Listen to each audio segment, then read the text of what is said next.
Just as human bodies get sick, so do human hearts.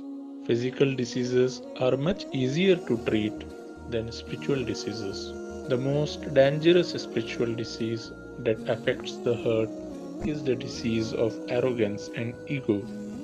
That is, a person begins to think that he is superior to others because of his wealth, because of his educational degrees, and because of his job and business. And one type of arrogance is a pride which has no personal distinctions behind it. This is the worst kind of arrogance and ego. It is mentioned in the Holy Hadith, person will not be able to enter the paradise, whose heart even has an iota of arrogance and ego.